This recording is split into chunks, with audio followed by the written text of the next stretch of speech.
मैं शहंशाह खिताबत हज़रत मौलाना PM मुज़म्मिल अहमद साहब रशादी नक्शबंदी वाला जाही दामत बरकातुहुम से गुजारिश करता हूँ कि वो तशरीफ़ लाएँ और अपने खिताब से हमें मुस्तफ़ीद फरमाएँ।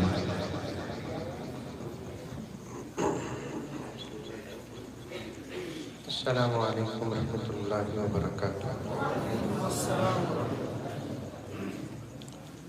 नहमदुहु व नुसल्ली अला रसूलिहिल करीम।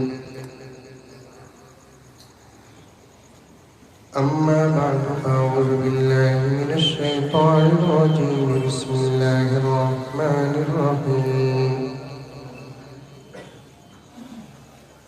कुल इन कुंतुम तुहिब्बूनल्लाह फत्तबिऊनी युहब्बिबकुमुल्लाहु व यग़फिर लकुम ज़ुनूबकुम वल्लाहु गफ़ूरुर रहीम। सदक़ल्लाहु मौलानल अज़ीम। अल्लाहुम्मा सल्लि अला सय्यिदिना नबीना मौलाना मुहम्मद व अला आलि सय्यिदिना नबीना मौलाना मुहम्मद व बारिक व सल्लिम। मुअज़्ज़ज़ सामीईन किराम, पूरी मोहब्बत के साथ, शौक़ के साथ, उल्फत के साथ, प्यार के साथ, अदब के साथ, इहतराम के साथ, इखलास के साथ, दिल की गहराई से एक मर्तबा दरूद शरीफ पढ़ें।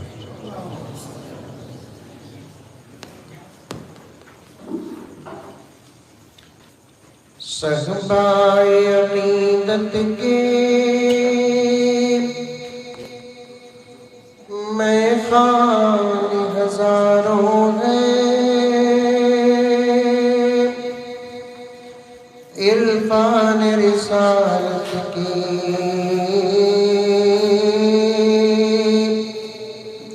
पैमान हजारों हैं। सहबाए अक़ीदत के मैं खान हजारों हैं, इरफान रिसालत की पैमान हजारों हैं। बोलो ना बताती हुई लॉकडाउन बोलते कि नहीं कि पूरे वीज़ा डाउन हो गए। चुपके ऐसे ही बोले बोले सहबाए अक़ीदत के मैं खान हजारों हैं, इरफान रिसालत के पैमान हजारों हैं। नहीं बोलते सुभान अल्लाह। जब तक बोलती हैं तब तक ये शेर पढ़ना पड़ेगा।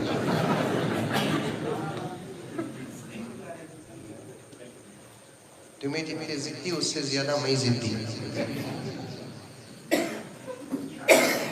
शुरू ही में पता नहीं ज़हन से बात निकल गई, किसी ने इरशाद भी फरमाया, समझ में आए कि ना आए जरूर सुभान अल्लाह। दोनों सूरतों में इंशाअल्लाह सवाब, और ये सुभान अल्लाह का सवाब अब पता नहीं चलेगा, मरने के बाद मालूम होगा। फिर हम अफसोस करेंगे कि हमने दुनिया में क्यों लाखों हजारों मरतबा सुभान अल्लाह नहीं कहा।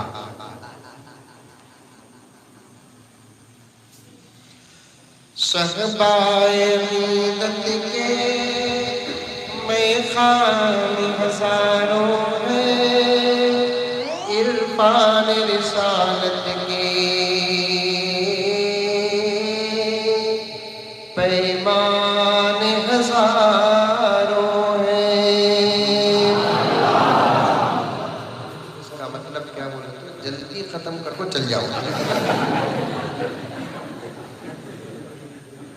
मकसद है खैर मैं ज्यादा देर बैठूंगा भी नहीं, क्योंकि बस बार बार बीच में योगी ऐसे गाँव को बस बेटा बैठो, क्योंकि जो असल मकसद था अल्हम्दुलिल्लाह मुकम्मल हो गया। मैं शायर नहीं, बस मैं एक नाकिल हूँ, पढ़ लेता हूँ। शायर हजरात तो ये हजरात। अब रहा एक मकसद आपके जलसे का, क्या फैजाने औलिया, इस पर मुझे बात करना था, लेकिन अब वक्त नहीं है। इंशाअल्लाह सुम्मा इंशाअल्लाह मक्खन से हमारा रिश्ता था, है, रहेगा। फिर कभी आऊँगा तो इंशाअल्लाह ताला इस उन्वान पर बात करने की सादत पाऊँगा। हयात बाकी है, एक हिस्सा तो मुकम्मल हो गया, वो भी अल्लाह के घर में। मामूली बात नहीं अल्लाह के घर को आना। हजरात उलमा डांटते हैं बस कि क्यों नहीं आते, क्यों नहीं आते, आओ मस्जिद को, आओ मस्जिद को। ये हमारा फर्ज है, हम डांटते हैं, डांटना है, लेकिन इसके पीछे एक हकीकत है। आदमी चाहकर मस्जिद को आता नहीं जब तक कि अल्लाह की चाहत न हो।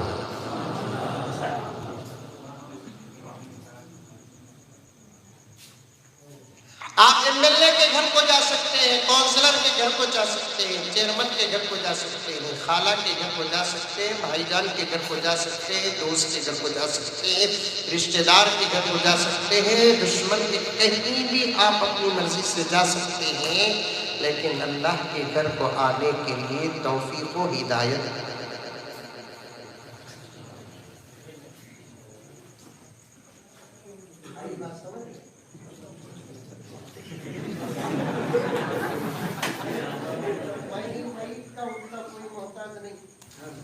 समझ में आई बात है? हजरात शुआरा वो भी नात खा हजरात नहीं है, इनकी तो मोहब्बतों का क्या कहना। अक्सर माइक के पीछे शुआरा ही पड़े रहते हैं, हम लोग नहीं। बगैर माइक के भी इंशाअल्लाह ताला हम अपना मकसद पहुंचा सकते हैं।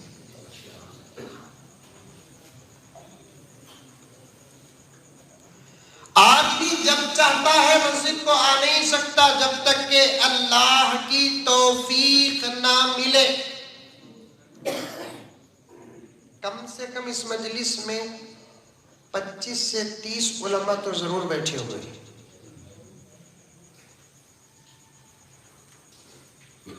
बिलखुसूस और बिलअक्स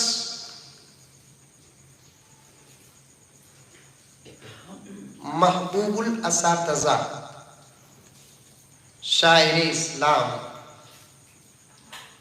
हाफिज कुरान, आलिम दीन हजरत मौलाना नईम कौसर रशादी साहब दामत बरकातुहुम तशरीफ फरमाए। उनके सामने उनके हवाले से हदीस का एक जुमला और जिसका तर्जुमा हमारे हजरत अमीर शरीयत हकीमुल मिल्लत समझाए हमको। पूरे हदीस के ज़ख़ीरे में कहीं भी ये नहीं कि तुम नमाज क्यों नहीं पढ़े, बल्कि अल्फाज आते हैं फाततहुस सलाह, तुम्हें नमाज को नहीं छोड़े, नमाज तुम ना छोड़ी।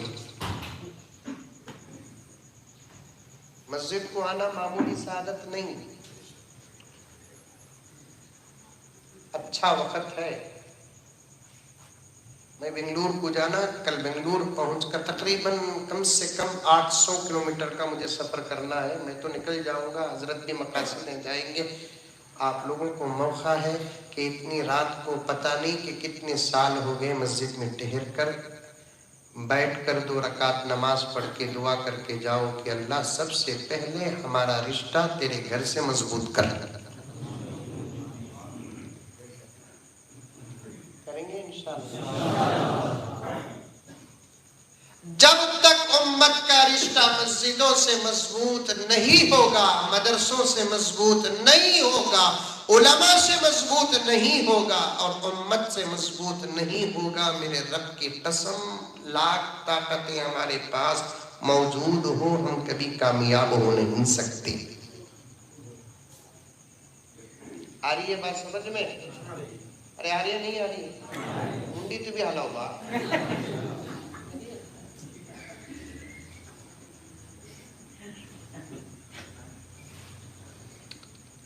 जनाबे मंजूर इलाही साहब, मायूस होने की कोई जरूरत नहीं।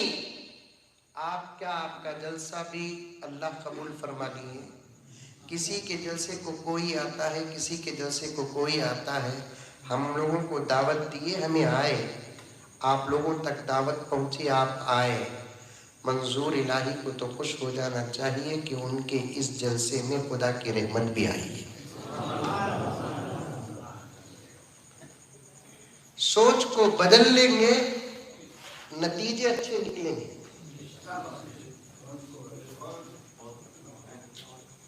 सोच को बदलना, ख्याल को बदलना, अल्फाज को बदलना, नतीजे अच्छे निकलेंगे। अगर सोच नहीं बदली, खुदा की कसम नतीजे अच्छे निकलेंगे। हर आदमी के दोस्त भी होते हैं, दुश्मन भी होते हैं, मुआफिक भी होते हैं, मुखालिफ भी होते हैं। हर जमात के मुआफिक भी होते हैं, मुखालिफ भी होते हैं। समझ में आई बात? हमें मुआफिक ही इसलिए हम लोगों ने कहा कि चलो भाई हमारे जलसे में रहमत भी आई है। कुछ मुखालिफा रखते, कुछ अच्छी नहीं बैठो, नहीं जितना आया उतना चलो। करेक्ट नहीं है, क्या करना। सुने आ रहा नहीं आ रहा? किसे किसे आ रहा है? माशाअल्लाह, सच्चे हाथा कांग्रेस के हाथा।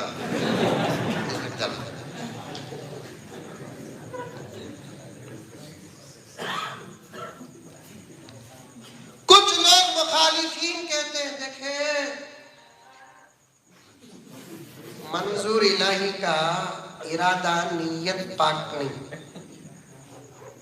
बोलते, नहीं बोलते क्या कि इन्हें दिल के अंदर घुसिया है।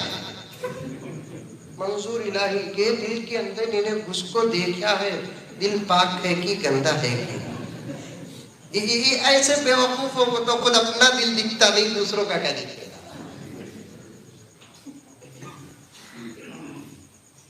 ऐसे लोगों को तो खुद अपना दिल दिखता नहीं, दूसरों का दिल क्या दिखेगा।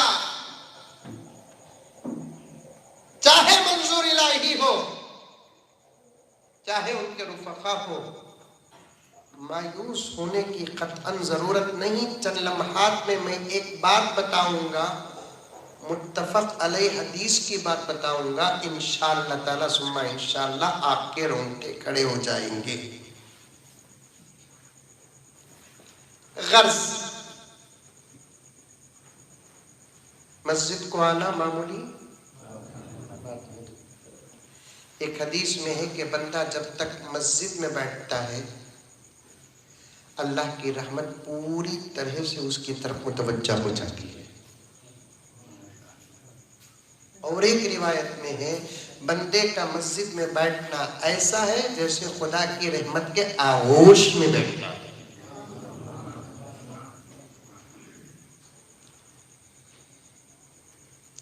गर्ज, ये हजरात तशरीफ लाए, अच्छे अच्छे अशार पढ़े, सब हो गया। अब मुझे बयान करना मौका नहीं है, नात का भी हुक्म आया है। देखता हूँ, पढ़ा तो पढ़ा, नहीं तो नहीं। मुझे जल्दी बेंगलुरु जाना है, ज़्यादा देर तकरीर करूँगा, बिठाऊँगा, परेशान होने की ज़रूरत नहीं। सिर्फ 2-2.5 घंटे में बात ख़त्म कर दूँगा।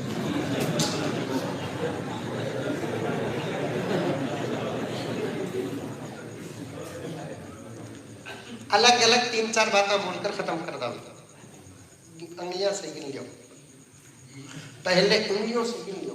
3-4 बातें जोड़कर नहीं बोलता, बेजोड़ बोल देता हूं। पहले आप हजरात अशार गौर से सुनो।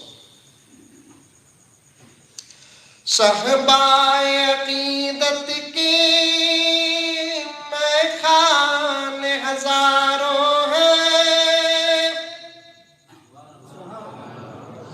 इरफान रिसालत के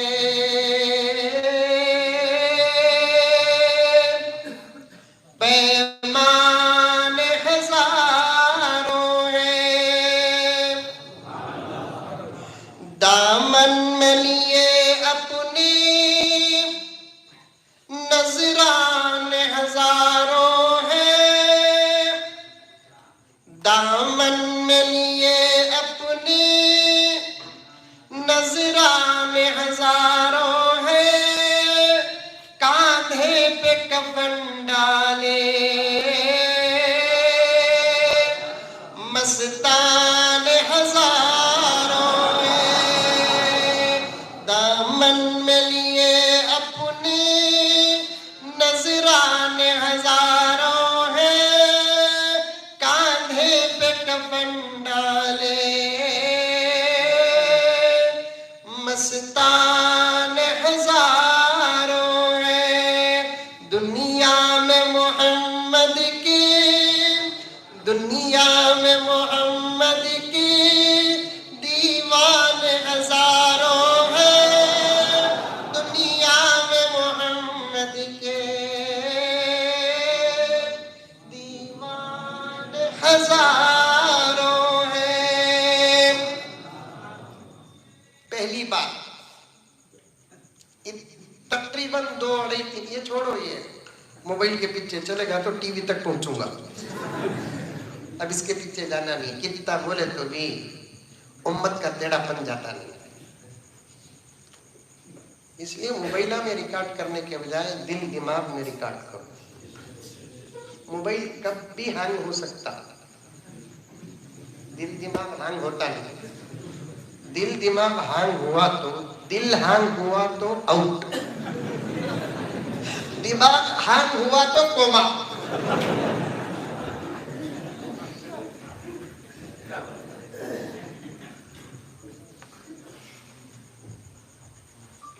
दिल दिमाग। पहली बात यह है कि 2-2.5-3 घंटे से हजराते आशिकाने रसूल शुआराए इस्लाम की खूबसूरत नातें सुन रहे थे। आप वाह भी कर रहे थे, दाद भी दे रहे थे, खाद भी दे रहे थे। अब जाओगे तो क्या लेकर जाओगे? तमिल में बोलते हैं इतना मुख्यमाना पेश, ये फाइट।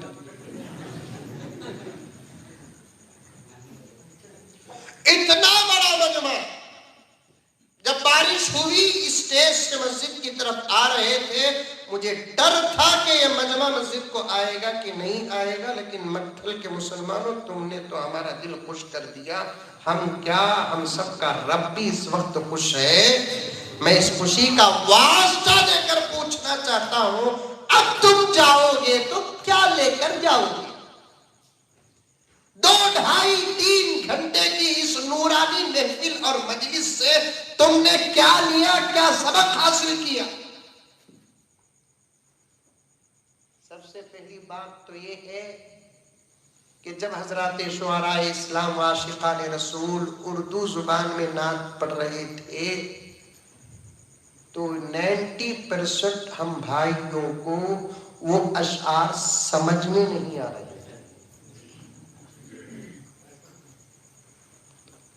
इसका मतलब ये है कि हम अंग्रेजी से करीब हो गए, तेलुगु से करीब हो गए, कन्नड़ से करीब हो गए, दूसरी और दीगर जुबानों से करीब हो गए।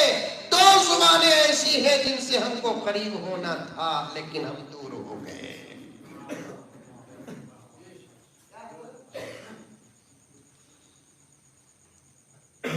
एक जुबान, मैं तेलुगु का मुखालिफ नहीं, जरूर तेलंगाना का बच्चा तेलुगु सीखना चाहिए, तेलुगु लिखो, तेलुगु पढ़ो, तेलुगु में बात करो। मैं जरा इस वक्त टाइट होकर बैठा हूं, हालात है, वरना तो दोस्तों मैं ऑपरेशन के माहौल से निकलकर पोस्टमार्टम के डिपार्टमेंट को पहुंच चुका हूं।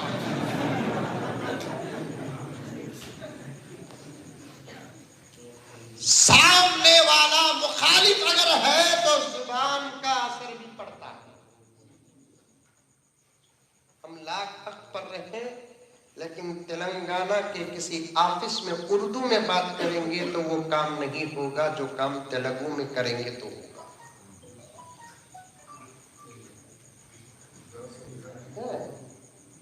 तेलुगु लिखो, पढ़ो, बात करो, ये हमारी या आपकी रियासती जुबान है।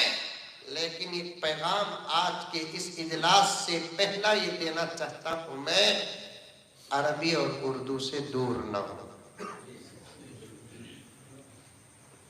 किसी को पाना, किसी को खोना नहीं। कभी चंद चीजें पा सकते हैं, एक नहीं, दो नहीं, तीन नहीं। ये दिमाग पागल हो चुका है, माउस हो चुकी है अकल। एक को पाते हैं तो एक को खोते हैं, नहीं। आप उर्दू और अरबी से करीब हो। अगर अरबी बात नहीं करना है आपको तो ना करो, लेकिन कुरान जरूर पढ़ो। और आप अरबी में बात करना ना भी चाहे तो खबर में जाने के बाद ऑटोमेटिक अल्लाह रब्बुल इज्जत लैंग्वेज चेंज कर देता है, ऑटोमेटिक। मंजे खुगू आपको पूछा, हमारी कौम में पढ़े लिखे बेवकूफा ज्यादा, अनपढ़ अक्लमंदा कम। आपके हवाले से आप ही के ख्यालात है, आपकी सोहबत से मिलते ही मुझे सब बातें। हजरत जो है ना तंज के भी इमाम है। कभी कभार एक जुमला ऐसा बोलता होती हमें सोच लगो बैठना है किसके वास्ते बोल को। पढ़े लिखे बेवकूफ हमारी कौम में ज्यादा, अनपढ़ अक्लमंद कम है। किसी अहमद ने मुझसे सवाल किया, मौलाना खबर में जाते ही जबान कैसा बदल जाती। अरे देखा तो लिबास उसका बिल क्लिंटन का भतीजा, ओबामा का खलेरा भाई। समझ में आई बात? वो हिसाब का आज मुझे अफसोस इस बात की है, हजरत आफाकी साहब दामद बरकातुम, आप हमारे बड़े हैं, कम से कम लिबास तो मुनासिब और मुआफिक बनाकर एतराज करते तो सुनते हुए जरा डर होता। लिबास पूरा बदला हुआ है, ऐसे लोग इस्लाम पर हमला करते हैं। ये सबसे बड़ी अजीब बात है। दुआ करो वक्त में खुदा बरकत दे। माइक के सामने बैठ गए तो हमने उठना आता नहीं, क्योंकि अल्लाह खोल देता दिमाग। अब उस खबर को जाते ही जुबान कैसा बदल जाती है। हजरत पूरी जिंदगी अंग्रेजी में बात करता, अरबी का आइन भी नहीं मालूम, हल का तो नहीं मालूम, अंता का तो नहीं मालूम, लिमाजा का तो नहीं मालूम, कुछ भी नहीं मालूम। कैसा हजरत जुबान कन्वर्ट हो जाती, बदल जाती। अबू हनीफा के दौर में जवाब देना मुश्किल था, फिर भी वो जवाब देकर तारीख बना ली। इमाम शाफिई के दौर में जवाब देना मुश्किल था, अल्लाह का फजल उनका इल्म जवाब देता था। हमारे ज़माने में ऐसे बेवकूफ़ों का जवाब देना मुश्किल नहीं, आसान। बोला मोबाइल है क्या? बात है ना हजरत, कहाँ है? निकाल ले, 2.5 मिनट हुआ कि तो पैंट में अटक गया है मोबाइल को, उतनी टाइट है पैंट के।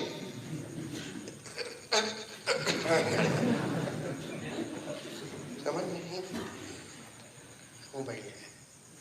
आज की टेक्नोलॉजी इस्लाम पर होने वाले एतराज़ात का जवाब है। आज की तरक्की इस्लाम पर होने वाले एतराज़ात का जवाब है। आज का मोबाइल, आज का लैपटॉप इस्लाम पर होने वाले एतराज़ात का जवाब है। मैंने कहा कि भाई आपका मोबाइल उठाओ, बड़ा अच्छा है ना। हाँ हजरत लिया सो, तो क्या मांगे क्या? मैं भी लिया सो, अच्छा है तो अच्छा है, अच्छी बात है भाई। इसके ऑप्शंस उठाओ भाई। अब उठाया, अब उसमें पूरा अंदर का जो था फ्यूचर पूरा इंग्लिश में था। मैं बोला सेटिंग को जाओ भाई, गया सेटिंग को, लैंग्वेजेस को जाओ भाई, मैं क्या क्यों पूछा तो कहाँ के लिए जा रहे हैं? वहां जा रो रे बाबा सबर कर। लैंग्वेजेस को गया, उसके बाद 25-30 लैंग्वेज है। खाली एक लैंग्वेज पर ऐसा खाली बटन दबा पूरा मोबाइल का सिस्टम जिस जुबान पर बटन दबाए पूरा पूरा मोबाइल उस जुबान पर मुंतकिल हो गया। मैंने इंसान के बनाए हुए चीज पर ये ताकत है, बटन दबाते हैं जुबान बदलती है। कायनात को बनाने वाले खालिक की कुदरत का आलम क्या होगा? कायनात के बनाने वाले खालिक की कुदरत का आलम क्या होगा? अरबी कुरान पढ़ो, मैं जुबान सीखो नहीं कहूंगा। आप कहां जाकर मक्खल के बाजार में या हबीब कैफ अंता बिकब हादा शै मिया रुइया ला ला ला माफी रखीस, बेहोश हो जाता हूं।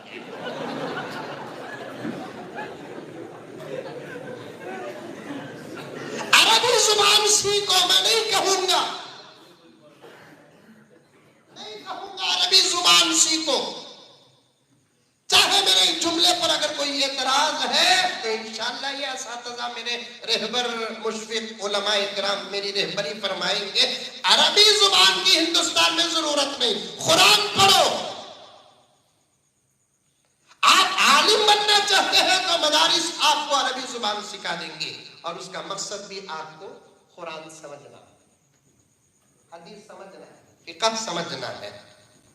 अगर सीखे ना सीखे, दोनों सूरतों में मंजिल जब हमारी खबर से बदल जाएगी वहां ऑटोमेटिक जुबान हमारी बदल जाएगी।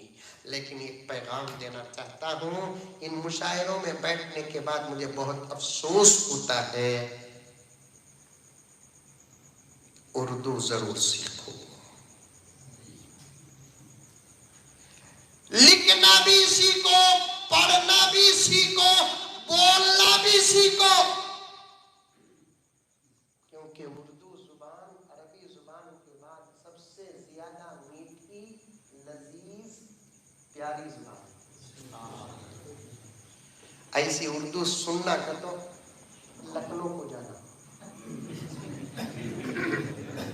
यहाँ मक्तल की, बेंगलुरु की। आजकल तो शायर अभी तुम्हारी जुबान के मुताबिक अशार बना रहे। तकनी जुबान अच्छी तो दिखती है लेकिन उर्दू बिगड़ गए। शेर और शायरी की शान ही उर्दू के और अदब को बचाना है। उससे भी नीचे उतर गए। अरबी के बाद सबसे ज्यादा खूबसूरत और प्यारी जुबान और लजीज जुबान बोलने में, सुनने में मजेदार कौन सी जुबान? लखनऊ को चले जाओ, गाड़ी चलाने वाला भी क्या उर्दू बोलता मालूम? जनाबे आलम, मैं आपकी क्या खिदमत कर सकता हूँ? कहाँ तक जाना है आपको? क्या चाहिए? यहाँ कहाँ जाना छो?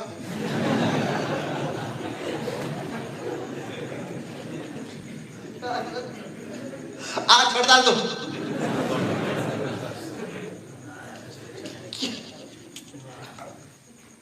क्या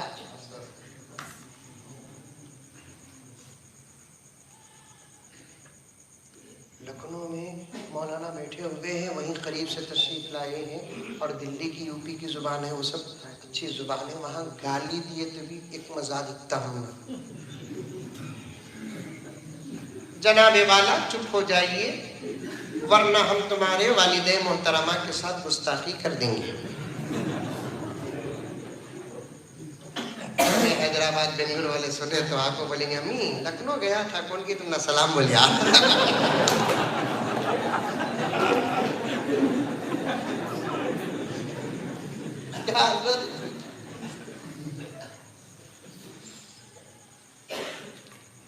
अफसोस है मेरे दोस्तों, अफसोस है। जुबानें काट कर रख दी गई नफरत के खंजर से।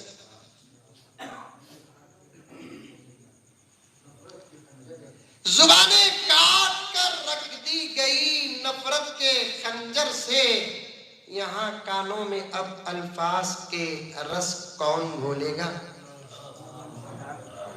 जुबानें काट कर रख दी गई नफरत के खंजर से, यहाँ कानों में अब अल्फाज के रस कौन घोलेगा। हमारी कौम के बच्चों को इंग्लिश से मोहब्बत है, हमारी कौम के बच्चों को इंग्लिश से मोहब्बत है। हमें ये गम है कि मुस्तकबिल में उर्दू कौन बोलेगा।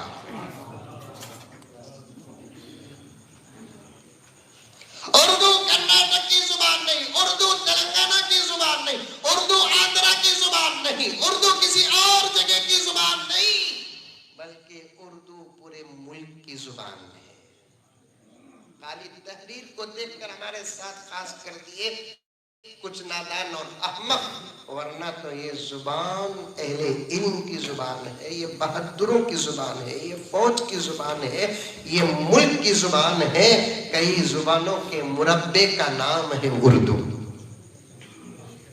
कई जुबानों के उर्दू सीखो, लिखो, लिखो, अच्छा लिखो, खूबसूरत तहरीर लिखो। शादी होती मक्खल में?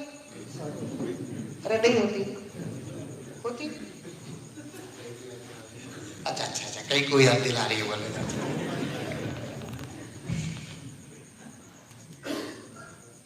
शादी में वो निकाहनामा, अगदनामा, दफ्तर हमारे बेंगलुरु में बोलते हैं, उसमें जब दस्तखत डालने का वक्त आता है, सिग्नेचर डालने का, उर्दू में डालो। डरने की जरूरत नहीं, हजरत उर्दू में डाले तो काम होता नहीं। काम कोई इंस्पेक्टर और कोई लीडर या लीडर करता नहीं, काम तो हमारा अल्लाह करता है।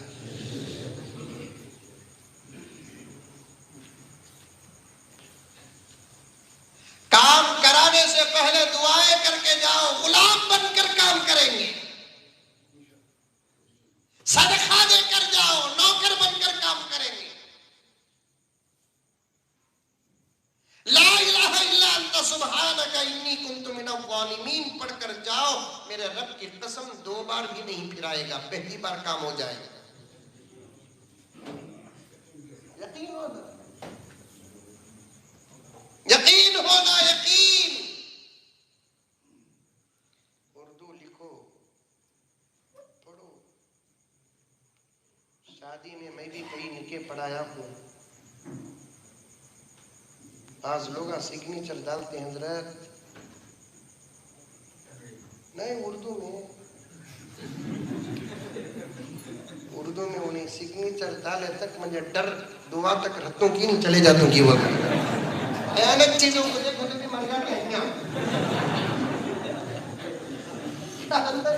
भयानक चीजों को देखे तो भी लोग मर जाते हैं, डर हौल धड़का। ऐसा डालता दस्तखत पूरे तेलंगाना कामयाब कहां से जाको जा रहा है। बताओ कौन कौन उर्दू लिखना पढ़ना सीखेंगे। आज जरूरत है, दुश्मन तुम्हारे जान ही के पीछे नहीं, तुम्हारी इज्जत के भी पीछे है, तुम्हारी जुबान के पीछे है, तुम्हारी हया के पीछे है, तुम्हारे शर्म के पीछे है, तुम्हारे मस्जिदों के पीछे है, तुम्हारे मदरसों के पीछे, तुम्हारे खानकाहों के पीछे है, तुम्हारे उलमा के पीछे है, तुम्हारी दौलत के पीछे है, हर चीज के पीछे है। उसका जवाब पहले आप उसी के अंदाज से देना है। अगर वो उर्दू का मुखालिफ है, उर्दू का सीखना जवाब है। वो मस्जिदों का मुखालिफ है, मस्जिदों को आबाद करना जवाब है। वो शर्म और हया का मुखालिफ है, शर्म और हया को आबाद करना उसका जवाब। यही जवाब है मेरे दोस्तों। मैं बात को और तफसील पे लेकर जाना नहीं चाहता, अच्छी बात करेंगे इंशाल्लाह। अपने बच्चों को बोले तो भी अच्छी बोलना। अब तुम्हें अब हजरत किबला जो दिल्ली से तशरीफ लाए वो कुछ सोच रहे, मौलवी साहब बोल रही अच्छी उर्दू बोलो, बोल को इनूद बराबर नहीं बोली ना। हजरत इनको समझाने के वास्ते मेरी उर्दू बिगड़ गई हजरत। मैं भी मदरसे का फारिग हूँ अल्हम्दुलिल्लाह, असातिज़ा की जूतियाँ सीधी किया हूँ। मुझे भी उर्दू से ताल्लुक़ है, उर्दू से मोहब्बत है। आज भी अल्हम्दुलिल्लाह चाहूँ तो उर्दू अच्छी बोल सकता हूँ, लेकिन मकसद मेरा पैगाम लोगों को समझना, पहला मकसद।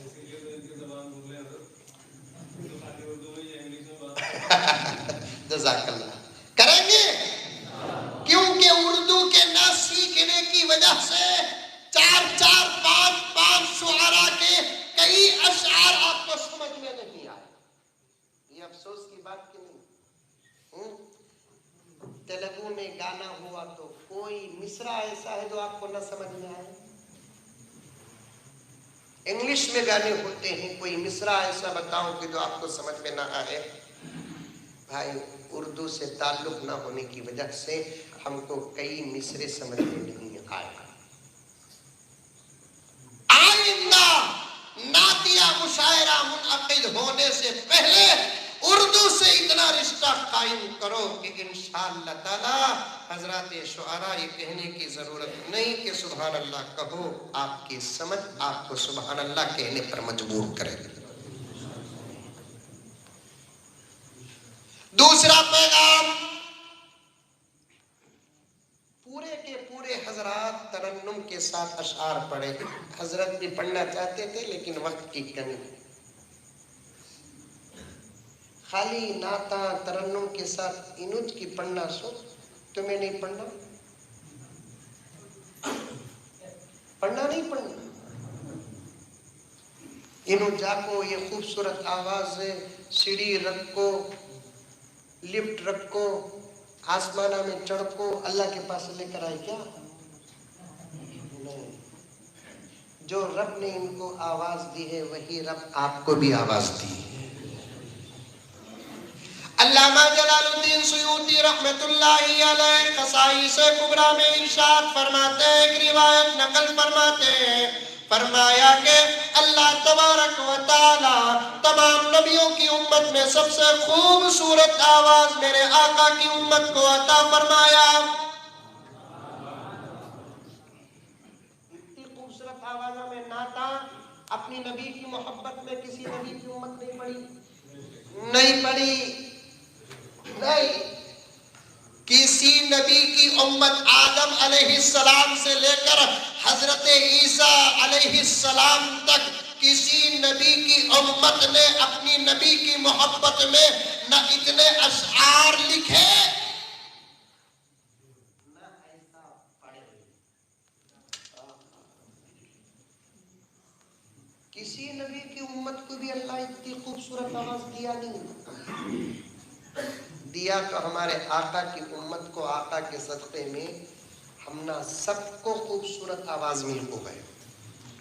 समझ में आई बात? इन्हों हिफाजत करे, इनकी आवाज बज गई, तुम्हें लोग हिफाजत करे नहीं, तुम्हारी आवाज चलेगी। कैसा हिफाजत करे नहीं? बीड़ियां पीको, पान पराठा खाको, कूट के खाको, बेकार के बमड़ियां मार को, साइलेंसर चेतक के साथ चलेगा।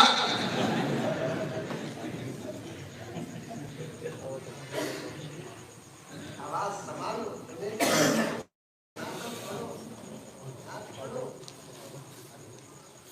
आवाज ऐसी रखना कि अल्लाह ताला हुजूर की उम्मत को कहीं कोई इतनी खूबसूरत आवाज दिया, क्योंकि इसी उम्मत को अजान देना है, किसी और नबी की उम्मत ने अजान नहीं दी। इसी उम्मत को कुरान पाक पढ़ना है, किसी नबी की उम्मत ने अपने नबी पर नाजिल होने वाली किताब को इतने एहतमाम के साथ नहीं पढ़ा। इसी उम्मत को दुरूद और सलाम पढ़ना है, किसी नबी की उम्मत ने अपने नबी पर न दुरूद पढ़ा न सलाम पढ़ा। इसी उम्मत को नात भी पढ़ना है, किसी नबी की उम्मत ने अपनी नबी की मोहब्बत में नात भी नहीं पढ़ी।